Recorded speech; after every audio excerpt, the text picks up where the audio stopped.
Hey guys, my name is Jacob Warhuus. I'm from the Turkish Affairs Council, and today I will talk about the key problems of Syrian refugees in Turkey, especially in the Adiyaman refugee camp. So, to begin with, we're going to talk about the amount of refugees in Turkey. There are about 600,000 refugees in Turkey that have escaped over the last 2.5 years in the civil war of Syria. Of those 600,000, 200,000 live in 21 refugee camps throughout the southern provinces of Syria's hundreds of mile border with Turkey, or southern provinces of Turkey's 100-mile border with Syria.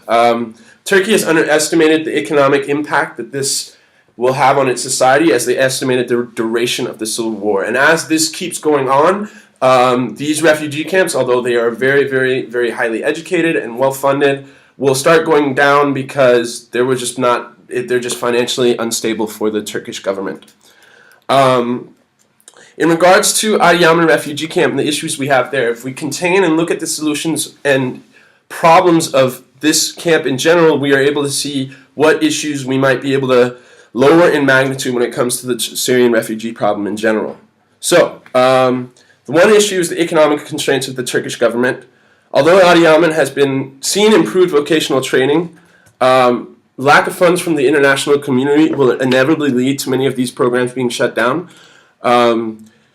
The young population of the Adiyaman refugee camp means it requires more resources. 3/4 of the people at the Adiyaman refugee camp are women and children, and therefore need more economic help, as in Syrian traditional households, women do not tend to be the breadwinners. Job placements for Adiyaman refugees are virtually non-existent. You cannot find really work as a refugee from the Adiyaman refugee camp, which creates a problem and a lot of frustration within the populations as they sit in tents all day. So I want to wrap up with just talking that though Turkish refugee camps are regarded and are very well funded, regarded as some of the best by the UNHCR, there are, however, different problems with these camps and different solutions that we can use in order to change these problems. Thank you very much. My name is Genevieve Lane, and my topic is the current job market of Adiyaman. The province of Adiyaman is not industrialized, so its main economic activity is in agriculture and livestock. Some people work as sharecroppers, and the farming techniques used require intensive labor. This province also produces 70% of the country's crude oil. Adiyaman sells many raw materials to neighboring provinces, while hand-woven rugs are sold directly to other countries, including the US and UK markets. In the Adiyaman refugee camp, a workshop is being held where about 40 Syrian women are learning how to make carpets that are then sold, which gives the women an opportunity to make some money. There is another program where a small number of Syrian men are taught sewing and tailoring skills. This reveals how some Syrian refugees are getting involved in Turkey's economy, but it would be even better if a larger number of refugees were in these programs so they could build skills that would be beneficial to them during their stay in Turkey. The Southeastern Anatolia Project, also known as GAP, is a regional development program to help improve the lives of people in 9 provinces, including Adiyaman. GAP created a cluster in the textile industry in the city of Adiyaman that included the creation of 18 cotton factories, 10 yarn factories, and 1 weaving factory. This created many jobs for people and helped lower the unemployment rate for both men and women.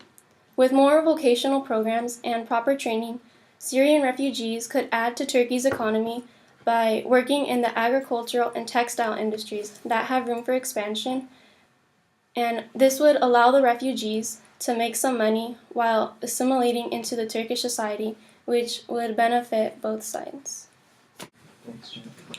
Hi, my name is Maxx Ortiz with the Turkish Affairs Council, and I'll be going more in depth into the training of the refugees, in particular the women.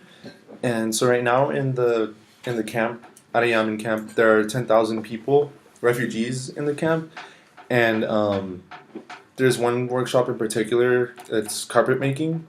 That's new and kind of helping the women a lot. So right now, the carpet workshops, mainly for women, but the thing that gets me is there's only 40 women in that workshop out of the 10,000 people there.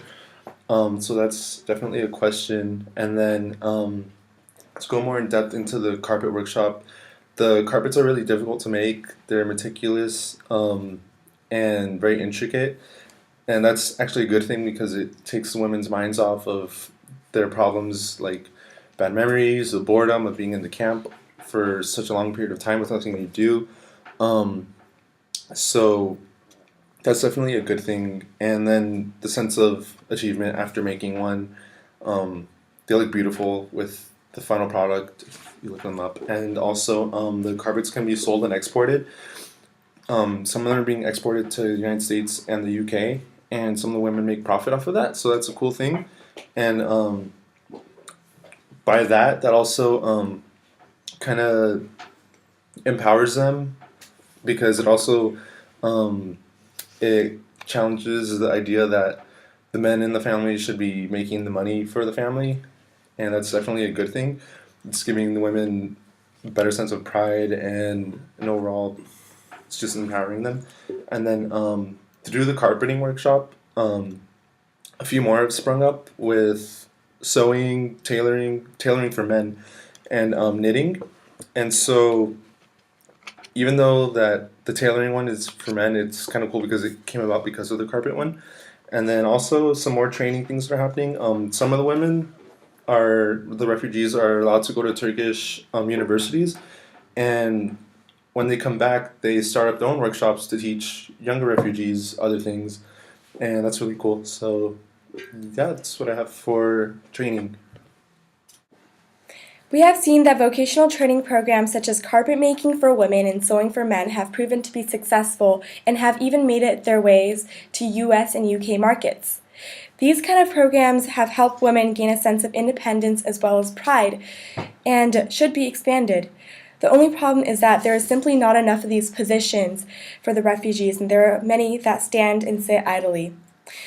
These kind of working environments should be expanded throughout the camp, and production should be expanding throughout the camp with the help of camp management that helped to establish it at first. The industry surrounding Adiyaman-Camp is mostly agricultural, and Adiyaman-Camp is also near Ataturk Dam, one of the largest dams in Turkey. The GAP program, there have been efforts by the GAP program to double the land accessible for farming in this region as well, through irrigation. The GAP is a fully integrated development program designed to create economic and social opportunities with the full support of the Turkish government. The government's stated goal is to increase the income level in the region fivefold and to generate employment opportunities for 3.5 million people. At camp regions near Adiyaman-Camp, some 2,000 refugees out of 8,000 are involved in agricultural tasks outside of the camp, such as picking peppers and grapes. There are new farmers in this area who appreciate cheaper labor from the refugees as well. One farmer said, "Our Syrian visitors have come to our aid. Their demand to work on their break times has been a godsend for farmers."